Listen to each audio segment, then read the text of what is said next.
Structure de la matière, TD6, exercice 6.2.4. Dans cet exercice, on vous dit qu'on considère toujours le même diélectrique, la lame diélectrique, et que dans cette lame diélectrique, en fait, on considère un défaut. Et ce défaut, on le modélise par une bulle d'air de permittivité epsilon 0. Alors, et on nous demande, premièrement, calculer les charges de surface, donc sigma, à l'interface entre le diélectrique, alors là on vous dit que c'est du mica, mais ça n'a aucune importance, entre le diélectrique et la bulle d'air. On va essayer de faire en sorte d'avoir un petit focus, là. Marche pas bien. Entre le diélectrique et la bulle d'air, et ensuite, une fois qu'on a sigma, la densité de charge, on en déduit le champ électrique au centre de la bulle. Ok, alors, on va commencer par regarder sigma de θ. Donc pour ça, on est reparti. On applique un champ électrique externe sur notre matériau. Ce champ électrique externe, il fait bouger les électrons vers en sens opposé et les noyaux chargés positivement vers le haut. Donc on se retrouve en surface ici avec des plus et ici avec des moins. Mais localement, ici autour de la bille, en fait on va avoir entre guillemets la distribution opposée, puisque là les plus vont vers le haut, donc ça veut dire qu'autour de la bille, on va avoir des moins de ce côté-là et des plus de ce côté-là, d'accord? Puisque si je zoome sur ce qui se passe ici, je vais avoir l'atome qui va avoir sa charge plus décentrée vers le haut, puisque la charge plus est montée vers le haut, et ici, si je zoome sur ce qui se passe là, je vais avoir la charge moins, donc ici, hop, qui est vers le bas, d'accord? Le nuage électronique qui est plutôt vers le bas. Pourquoi j'arrive pas à avoir un truc focalisé là? C'est comme ça.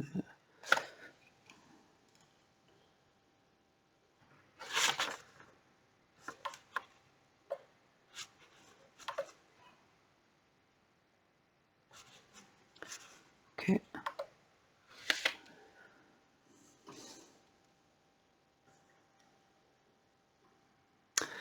Ok.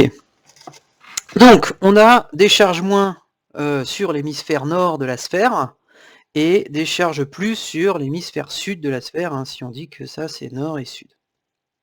Ok, très bien. On a à l'intérieur de notre diélectrique le vecteur polarisation, d'accord? Le vecteur P qui va des charges blou. Ici, ça va aller des charges moins vers les charges plus. Est-ce que je dis des bêtises ou pas? Parce que ça m'arrive quand même très souvent de me planter. Non, mais P, il est collinéaire à E extérieur. Hop là. Donc, le vecteur polarisation, il est comme ça. D'accord? Et on a la normale ici, à la bulle, qui est orientée différemment en chaque point.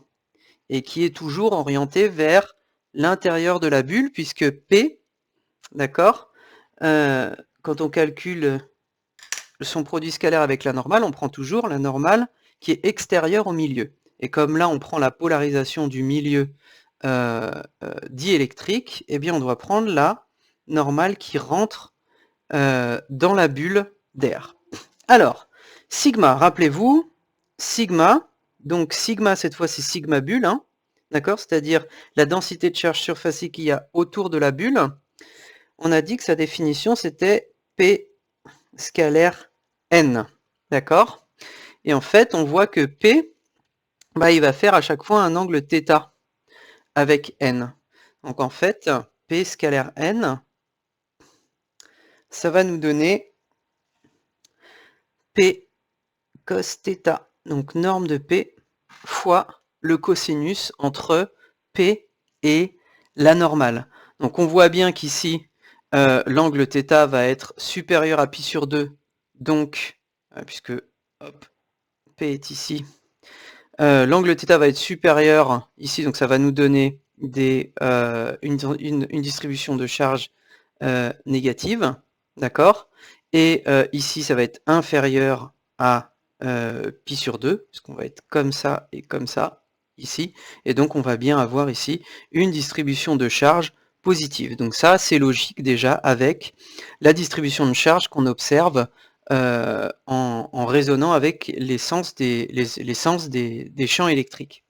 Ensuite, donc, ce qu'on peut voir, c'est qu'elle est modulée par l'angle θ, et l'angle θ, c'est rien d'autre que ça, hein, c'est l'angle ici qu'on fait avec, hop, la verticale, d'accord? Donc ça veut dire quoi? Ça veut dire que quand θ est nul, donc quand on se situe ici au top des hémisphères, eh bien, de la sphère, eh bien, θ sera égal à 0, et donc on aura un maximum de charge de polarisation. C'est-à-dire que sigma bulle sera égal ici aux hémisphères à norme de P et norme de moins P.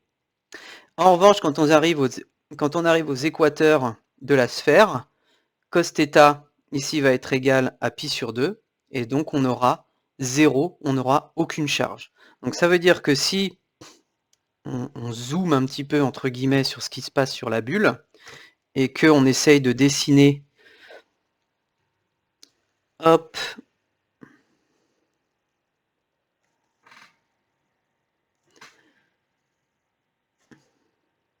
la densité de charge, on n'aura rien ici, et puis petit à petit, si la taille de mon signe moins ici donne le module, la norme de la densité de charge, eh ben on aura quelque chose qui va ressembler à ça, qui sera de plus en plus petit. Et même chose ici pour les charges plus, on aura un maximum de charges plus au sommet, donc au top des hémisphères, et quand on va vers l'équateur, bah, ça va diminuer. D'accord? C'est ce que nous dit cette relation-là. Ok? Très bien, donc ça c'est la première chose, première partie de la question. Sigma bulle, c'est égal à P fois cos θ. Très bien. Deuxième partie de la question, on nous demande, bah, à partir de ça, calculer le champ électrique à l'intérieur de la bulle. Alors pour simplifier un peu les calculs, ce qu'on va faire, c'est qu'on va utiliser des arguments de symétrie. D'accord? Alors, ici, si je reprends un petit peu le champ créé par des charges plus et des charges moins, une charge plus, elle va créer un champ radial sortant, d'accord, proportionnel à Q, donc positif selon UR, autour d'elle. Donc ça veut dire que cette charge-là, par exemple, cette charge plus ici, eh bien, elle va créer en haut un champ comme ça. Si je prends sa petite jumelle ici, là, elle, ben même chose, elle va créer le même champ ici. Donc, ça veut dire que quand on va additionner la contribution de ces deux charges, on va avoir un champ juste selon Z. Maintenant, si on fait la même chose avec les charges moins ici, ce qu'on a, c'est qu'on a des lignes de champ qui se dirigent vers la charge. D'accord? Comme ceci. Donc ça veut dire que si je prends la charge en regard ici à celle-là, eh ben, elle va créer un champ qui va être aussi comme ça. Et même chose pour sa petite jumelle ici. Elle va créer un champ comme ça. Et donc le champ résultant sera là. Pareil, collinéaire à celui créé par la charge plus. Et donc on aura un champ total, si on fait la somme de tous les champs créés par toutes les charges, qui sera, hop, vers le haut et uniquement sur EZ. Donc ça veut dire que toutes les contributions hors EZ, je peux directement les éliminer. Comment on va faire ça? Tout simplement en disant que chaque charge ici est en fait une charge effective, Q effectif, d'accord, et qu'elle va contribuer Donc si ici j'ai une charge Q, elle ne va que contribuer pour Q cos θ, avec ici θ, seulement à Q cos θ, au champ électrique. D'accord, au champ électrique total. Donc qu'est-ce que ça veut dire? Ça veut dire qu'en fait, la densité surfacique de charge effective qui va participer au champ électrique total ici sur EZ, alors on va l'appeler E bulle, sur un E bulle, la densité surfacique de charge totale effective, sigma total effectif qui va participer à E bulle, bah ça va être sigma bulle, d'accord, la densité de charge qu'on a déterminée avec cette équation-là, sigma bulle de θ fois cos θ, puisque chaque charge ne participe que pour Q cos θ. Hop, on le voit pas d'ailleurs ce que j'ai marqué. Hop là. Sigma θ cos θ. Ok. L'expression du champ électrique, une fois qu'on a ça. Donc ça, sigma total effectif, c'est la densité surfacique qui va participer au champ électrique E bulle. Et donc le champ électrique E bulle, je peux tout simplement le définir comme la charge totale effective qui dépend de θ, d'accord, ok. La charge totale effective qui participe au champ électrique divisé par 4pi epsilon 0 grand R carré, où grand R carré est le rayon de la bulle. Ok, on travaille à rayon constant, donc on va travailler seulement sur la sphère, d'accord, puisque les charges, sur la surface de la sphère, puisque les charges sont à la surface de la sphère. Donc ça, c'est juste l'expression du champ électrique, d'accord, un champ électrique généré par une charge QT effectif. Donc quelle est la charge effective totale de cette surface de sphère? Eh bien, ça va être Q total effectif, ça va être la somme sur la surface S de la sphère de sigma total effectif de θ fois donc l'élément de surface de la sphère. Donc j'ai plus qu'à détailler ici ce sigma total effectif cos θ. Donc ça veut dire que la charge totale effective qui va générer le champ E bulle, ça va être la somme sur S de sigma bulle de θ, sigma bulle de θ, cos θ, ds, et sigma bulle de θ, on avait vu que c'était P cos θ. Donc ça veut dire que Q total effectif, c'est somme sur S, la surface de la sphère, de norme de P, cos carré θ, fois ds. Pour une sphère, donc pour une bulle, on a ds qui est égal à r carré sinus θ dθ dφ. D'accord? N'oubliez pas, on travaille à rayon constant. Donc ça veut dire, si j'intègre Q total effectif dans mon champ à l'intérieur de la bulle et mon élément de surface, j'ai donc E dans la bulle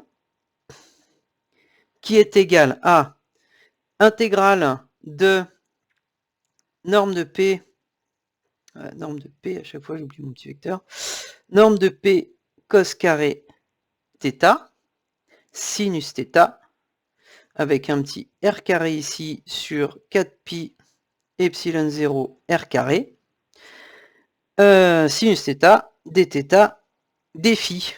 On a les r carrés qui se simplifient. On obtient donc norme de P qui est une constante, hein, puisque, rappelez-vous, P, c'est le P qu'il y a à l'intérieur du diélectrique, qui est là. Et comme div de P est égal à 0, ça veut dire que P est uniforme à l'intérieur de la sphère. P sur 4pi epsilon 0 multiplié par l'intégrale sur θ qui varie entre 0 et pi de cos carré Cos carré θ, sinus θ, dθ, fois l'intégrale entre 0 et 2π de dφ. Ça va faire 2π. Hop là. Là. Ça. Donc ça fait 2π. Donc ça va se simplifier avec le 4π. On va se retrouver avec juste p, hop, sur 2 epsilon 0. Et ça, si on transforme le sinus θ en 1, racine de 1 moins cos θ, non, ben non, en fait ça va devenir d cos θ. Donc ça donne intégrale entre 0 et π de cos carré θ fois d de cos θ. Donc ça c'est l'intégrale de, ça fait 1 sur 3, ça fait cos cube θ sur 3. Donc ça c'est donc égal à norme de P sur 2 epsilon 0 multiplié par, hop là, moins cos cube cos θ sur 3 entre 0 et π, entre 0 et π, et ce truc-là, ça va nous donner 2 tiers. Pourquoi est-ce que j'ai un moins? Ça donne... non, je peux pas avoir un moins. Ça donne cos cube, ok, et donc ça donne 2 tiers, donc ça donne P sur 3 epsilon 0. Hop là, P sur 3 epsilon 0. Hop là. Donc ça veut dire que E bulle est donc égal à P sur 3 epsilon 0. Et donc c'est bien ce qu'on retrouve aussi graphiquement. Hein. Hop, ici. A priori, on a fini. Ouais,